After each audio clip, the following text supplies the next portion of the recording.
Because this is going to be page 4, go ahead and put your page number up there and then the title, Describing Graphs. And then on the front page for the top left, this is what you're going to have it labeled, and the bottom left. We're going to talk about your x-intercepts, zeros, solutions, and roots. We're also going to talk about increasing and decreasing. On the right-hand side, top right, relative max and relative min.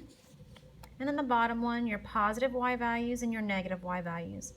I do have these color-coded. You certainly don't have to color-code them. When I get into the inside, I am going to color-code some stuff on my graph because things begin to overlap. But you definitely do not have to. But I have 1, 2, 3, 4, 5, 6, looks like 7 different colors. But again, you don't have to color-code. Okay, so you should remember from your Algebra 1 days what a zero is or an x-intercept is. All 4 of these names refer to the same thing, and that's going to be your x-intercept. The way we write that as the coordinate point, x comma 0. And we know that this is where the graph hits the x-axis. So what I'm going to do is, because I have this in a light blue, I'm going to look at my graph and I'm going to highlight in light blue all of my x-intercepts. So here's one at -3, 0, at +1, comma 0, and at 5, comma 0, and those are the examples that I've used for this tab. For your increasing and decreasing, I used a different color here. It says what increasing means is as your x get bigger, your y values will also get bigger. And then I have an example. So I'm going to take my purple marker now. I'm going to find my graph where it's increasing.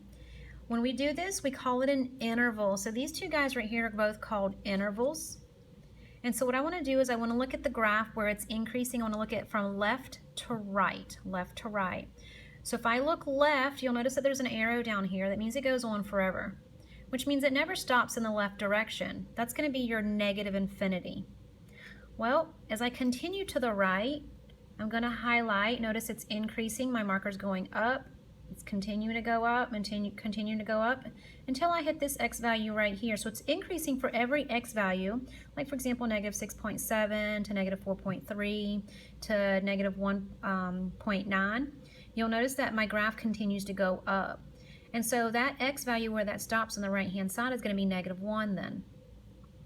And so I have the interval written as -infinity to -1. This looks like an ordered pair, but please don't think it's an ordered pair because it's not. These represent all of the x values as far left as I can go to -infinity, and to the farthest right is -1. But you'll notice it happens again. If I continue to read my graph from left to right, the next spot where it starts to increase again is going to be from 3 to +infinity. That's from 3, 3.1, 4.7, 100.3, and so forth, and it continues going on forever. So I've highlighted that again in my purple. And this is going to be the second interval here written as 3, infinity. Again, this is not an ordered pair, x, y. This represents all of the x values between 3 and infinity. We're going to do the exact same thing with decreasing. I'm going to color code it. And you can write down the definition. It works the exact same way, so I'm not going to repeat myself. And so then if I come over here, I can see that that's happening from -1 all the way up to 3. And that's the interval here that I've written. Okay, so this is what I have so far. Now over here where it says relative max and min, a relative max, by definition, first of all, it's a point. It has to be an xy value. And it's where the graph goes from increasing to decreasing. So what I'm going to do is I'm going to look at my graph over here. And I'm going to look to see where it goes from increasing to decreasing. I'm going to see what point that is. Since I use light green, I'm going to change markers. And if you remember, in purple we had the increasing part of the graph, and then in dark green we had the decreasing part. So the point at which that turns around from increasing to decreasing is going to be my relative max, which in this case happens to be the x and y value of -1, 4. So that's the example that I wrote here, -1, 4. And then you'll do the exact same thing for relative min. except this time it's the point where it goes from decreasing to increasing. I changed colors here. So when I go to look at my graph for where that happens, I'm going to highlight in orange now my relative min, which in this case happens to be 3, -4, which is the example that I have written down here. And finally, we're going to look at positive y values and negative y values. Positive y values and negative y values are still intervals, so they're still x values, where the function is either above the x-axis for the positive y values, or it's below the x-axis for the negative y values. So this time, I'm going to use the x-axis as my barrier. For anything above it, those are all my positive y values. For example, right here I have a +2. Right here I have a +1. Right here I have a +7, and so forth. So I look at the x values where that happens. What x, between which two x values is that going to happen? So I used blue here. I think I used blue. Yep. So I'm going to do blue again. I should have used a different color, but that's okay. It's a darker blue, but it's okay.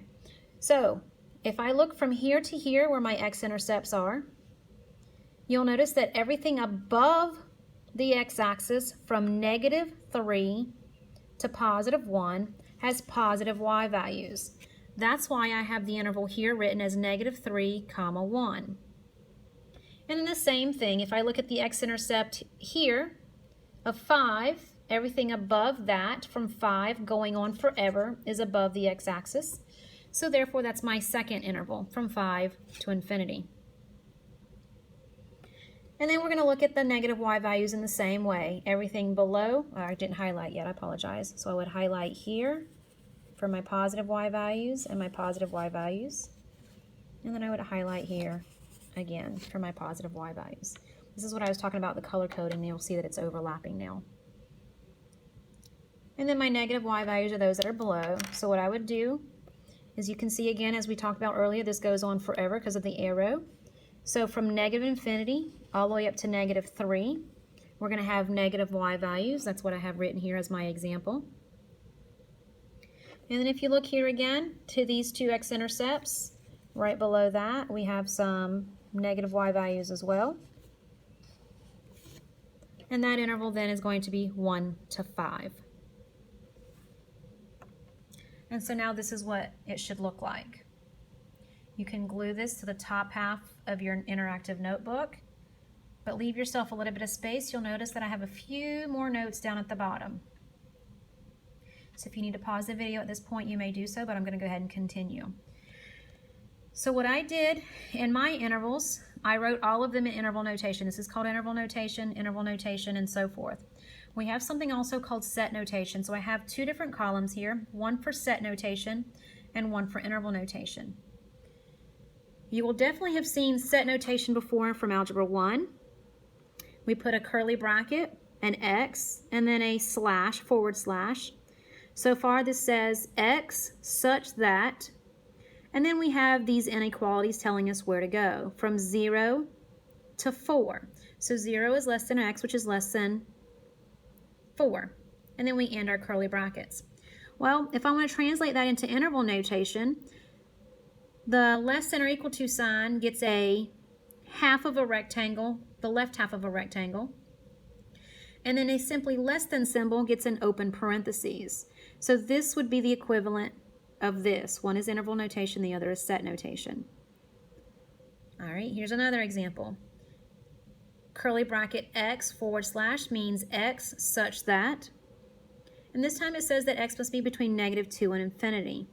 They both have less than symbols. This is the reason I have a parentheses here and a parentheses here, because it doesn't have the equal to symbol. Infinity will never have a bracket on it ever, because we can never attain infinity. And then the last two lines just show you the difference. If you have a less than or equal to symbol, you'll draw the left-hand side of a rectangle. If you have a greater than or equal to symbol, you'll draw the right-hand side of a rectangle. We'll call these brackets. And then if you simply have a less than or a greater than symbol, you're just going to use parentheses only on that side, depending upon whether it's less than or greater than. Okay, so this is now what your interactive notebook should look